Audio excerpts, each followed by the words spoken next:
تاریخ بتاتی ہے جب آخری ہادی آئے گا تو یہی دین تمام دین پر غالب ہوگا. صلوات بھیجیں محمد و آل محمد.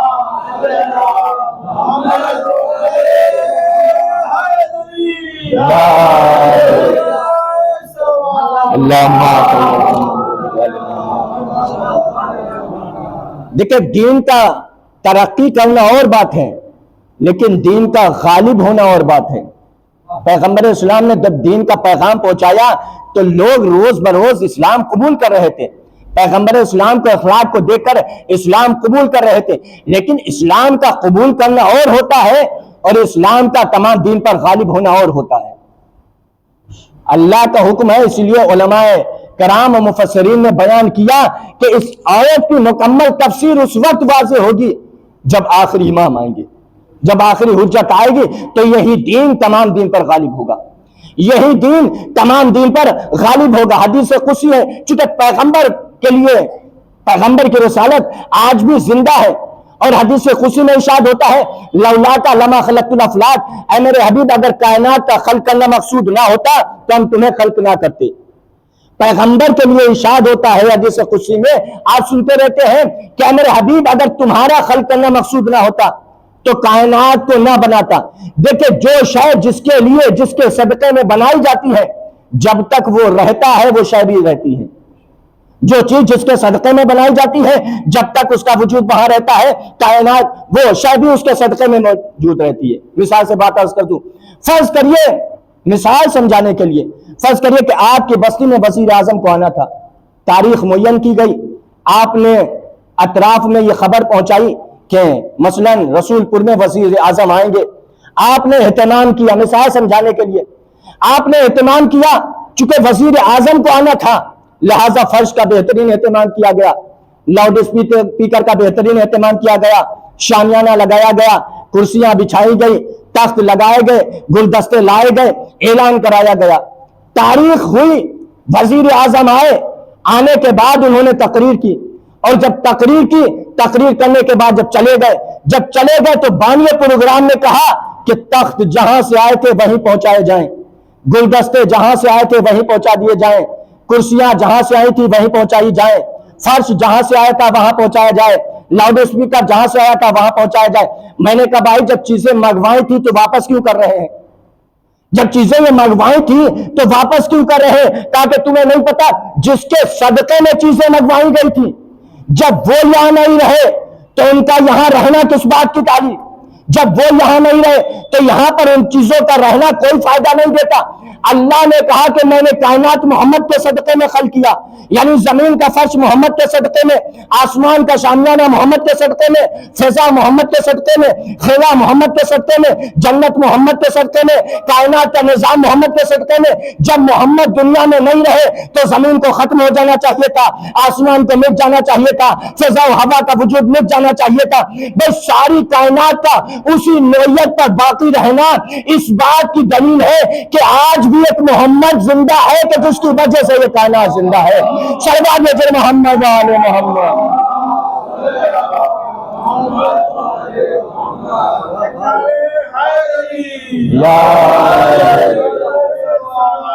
اللہم صلی اللہ محمد و آل محمد.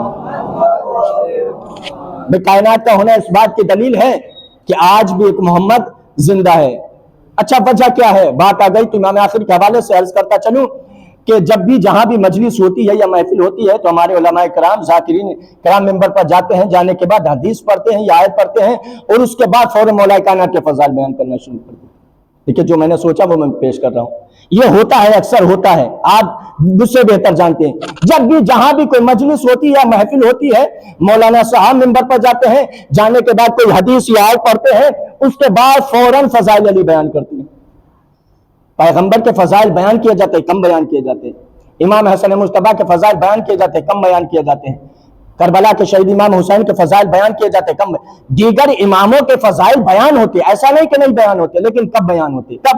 جیسے کسی امام کی شہادت کی تاریخ ہوئی یا ولادت کی تاریخ ہوئی تو اسی تاریخ کی مناسبت سے تذکرہ ہوتا ہے. جیسے علی کے فضائل بیان کیے جاتے ہیں ویسے کسی اور کے فضائل نہیں بیان کیے جاتے ہیں. جبکہ آپ سب بہتر جانتے ہیں امام یہ اللہ کے رہبر ہیں, سب برابر ہیں. یہ اور بات ہے کہ کسی کی شجاعت مشہور ہو گئی، کسی کی سخاوت مشہور ہو گئی، کسی کی عبادت مشہور ہو گئی، کسی کی طہارت مشہور ہو گئی، کسی کی صلح مشہور ہو گئی. اماموں میں یہ چیزیں ہیں، لیکن بہرحال ایسا نہیں ہے کہ اگر علی کی شجاعت مشہور ہوئی ہے امام حسین علیہ السلام کے اندر شجاعت نہیں. ایسا نہیں ہے کہ سید سجاد کی عبادت مشہور ہو گئی ہے امام حسین علیہ السلام کے پاس ویسی عبادت نہیں. سب کے پاس، چونکہ جیسا زمانہ تھا ویسے ہی صفات ان سے ظاہر ہوئے. اماموں کے جیسا زمانہ تھا، جیسے نبیوں میں طرح طرح کے معجزات نبی نے زمانے کے اعتبار سے دکھائے تھے، چونکہ جیسی زمانے کی ضرورت تھی ویسے ہی نبی نے اپنے معجزات دکھائے، ویسے ہی امام زمانے کے اعتبار سے اپنے صفات کا اظہار کیا، ورنہ امام سب برابر ہیں. صلوات بھیجئے محمد وآل محمد.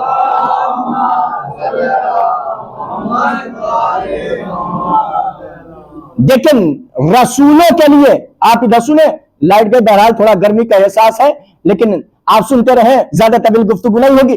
دیکھیں نبیوں کے سلسلے میں تو آپ کو یہ ملے گا، رسولوں کے سلسلے میں یہ ملے گا کہ اللہ نے قرآن میں کہا کہ بعضا ہم نے بعض کو بعض پر فضیلت دی، یعنی نبی اور رسول بعض سے بعض پر افضل ہیں. لیکن اماموں کے سلسلے میں آپ کو یہ نہیں ملے گا کہ اللہ نے فرمایا ہو کہ میں نے بعض امام کو بعض امام پر فضیلت دی ہے. اس کا مطلب یہ ہے کہ امام سب برابر ہیں.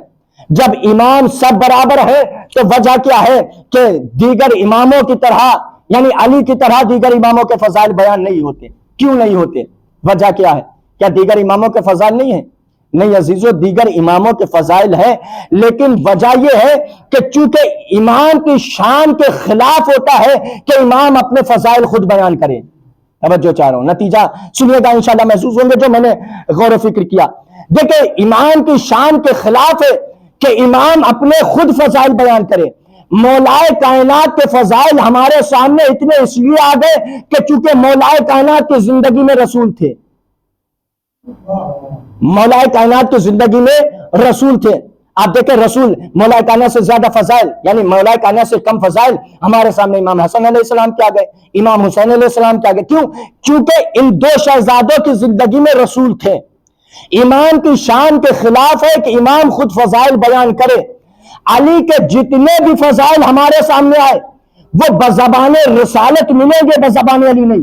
توجہ چاہ رہا ہوں، علی کے جتنے بھی فضائل ہمارے سامنے آئے ہیں وہ اکثر فضائل رسول کی زبانی سے ملیں گے، علی کی زبانی. یہ اور بات ہے کہ جب اصرار کیا گیا کہ اے علی آپ اپنے فضائل بیان کریے، تب علی نے اپنے فضائل بیان کیے، ورنہ علی نے اپنے فضائل بیان نہیں کیے. ایک موقع پر لوگوں نے اصرار کیا، یا علی بہت دن ہو گئے آپ کے فضائل نہیں سنے، ذرا اپنے فضائل بیان کر دیجئے. علی نے کہا کہ اگر میں اپنے فضائل بیان کر دوں گا تو برداشت نہیں کر پاؤ گے، میں اگر اپنے فضائل بیان کروں تو برداشت نہیں کر. نہیں علی سنائیے، ہم سننا چاہتے ہیں. علی نے فرمایا انا الاول انا الاخر انا الظاہر انا الباطن انا الممات انا الممات الممات انا الحیات انا الحیات الحیات. پورا خطبہ ہے علی کا. میں نے کہا کہ علی نے اپنے فضائل خود نہیں بیان کیے.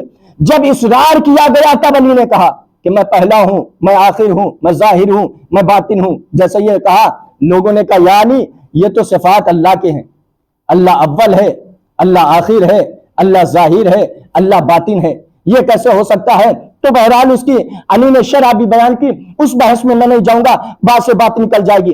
یہ بات ساری باتیں میں اس لیے کہہ رہا ہوں کہ علی نے اپنی زندگی میں فضائل نہیں بیان، یعنی علی نے اپنے فضائل خود نہیں بیان کیے بلکہ رسول نے بیان کیے. بہت ہی کم فضائل ایسے ہوں گے جہاں علی نے اپنے زبان سے بیان کیے ہوں جب اصرار کیا گیا تب، ورنہ جتنے بھی فضائل ملیں گے بزبان علی ملیں گے، بزبان رسول ملیں گے، بزبان علی نہیں. آپ اس گوشے کو اگر دیکھ لیں، یا علی ان کا قسیم النار والجنہ، پیغمبر نے فرمایا یا علی نے فرمایا ہے؟